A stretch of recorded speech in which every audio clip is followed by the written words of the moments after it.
بسم اللہ الرحمن الرحیم۔ گزشتہ زمانے کی بات ہے کہ کسی ریاست کے چھوٹے سے گاؤں میں ایک قاضی رہتا تھا۔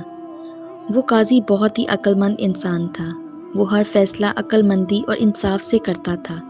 وہ کسی بھی مقدمے کا فیصلہ گواہوں اور ثبوتوں کو بنیاد پر نہیں کرتا تھا، کیونکہ وہ کہتا تھا کہ گواہ اور ثبوت اپنے ہاتھوں سے بھی بنائے جا سکتے ہیں، اور اللہ تعالیٰ نے انسان کو عقل سے نوازا ہے اور عقل کے ساتھ ساتھ شعور بھی عطا کیا ہے۔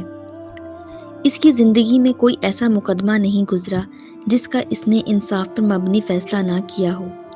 اسی گاؤں میں ایک بزرگ موچی رہتا تھا۔ اس کی داڑھی سفید ہو چکی تھی اور موچی کی ایک نہایت خوبصورت اور حسین و جمیل بیٹی تھی۔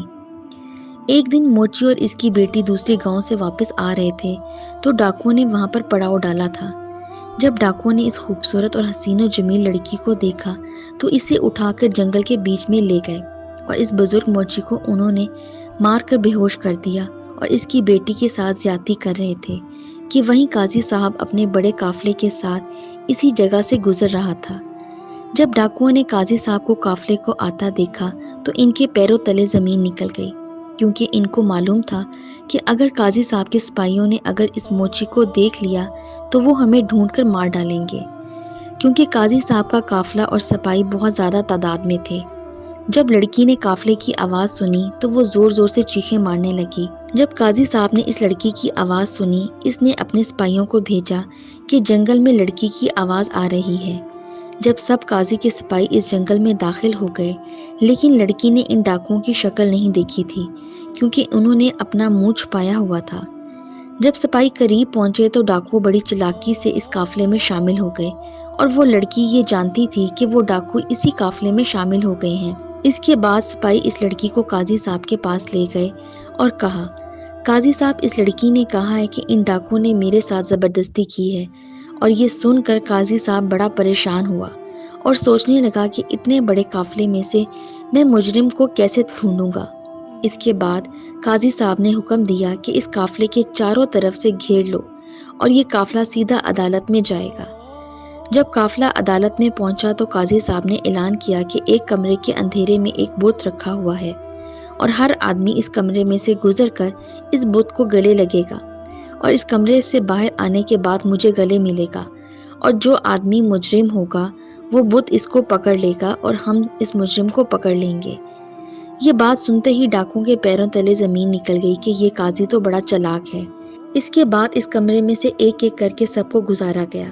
جو آدمی اس کمرے سے گزرتا اور بت کے گلے ملتا اور پھر قاضی صاحب کو گلے ملتا گیا۔ سب آدمی گزر گئے، آخر پر 3 آدمی بچ گئے۔ قاضی صاحب نے ان کو کہا کہ اندر جاؤ، بت کو گلے لگا کر دوسری طرف واپس آ جاؤ۔ جب ایک آدمی اس کمرے سے باہر آیا تو قاضی صاحب نے اسے گلے لگایا اور کہا کہ تم ایک طرف کھڑے ہو جاؤ۔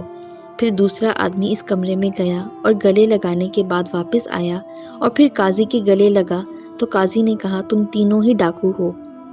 یہ سن کر وہ ڈاکو بڑا پریشان ہوا اور کہا، قاضی صاحب، آپ نے تو کہا تھا کہ جو مجرم ہوگا وہ بت اس کو پکڑ لے گا، لیکن بت نے تو ہمیں کچھ نہیں کہا۔ قاضی صاحب نے کہا کہ بے وقوف، کبھی بت نے بھی کسی مجرم کو پکڑا؟ وہ خود تو انسانوں کے محتاج ہوتے ہیں۔ پھر ڈاکو نے کہا کہ قاضی صاحب، آپ کو کیسے پتا چلا کہ ہم ہی اس لڑکی کے مجرم ہیں؟ قاضی صاحب نے کہا، جب میں نے کہا تھا کہ جو مجرم ہوگا بت اس کو پکڑ لے گا تو مجھے پورا یقین تھا کہ وہ مجرم کو اس اندھیرے کمرے میں اس بت کو کبھی گلے نہیں لگائے گا کہ کہیں بت ہمیں پکڑ لے۔ لیکن میں نے اس بت پر ایک خوشبو لگا رکھی تھی، جو بھی اس آدمی کو گلے لگائے گا اور جب میں اس کو گلے لگاؤں گا تو اس کے جسم سے وہ خوشبو آئے گی۔ لیکن جب میں نے تم تینوں کو گلے لگایا تو مجھے وہ خوشبو نہیں آئی، تو میں سمجھ گیا کہ تم تینوں نے اس کو گلے نہیں لگایا اور تم ہی وہ اس کے مجرم ہو۔ یہ سن کر تمام عدالتیں قاضی سے بڑے متاثر ہوئے۔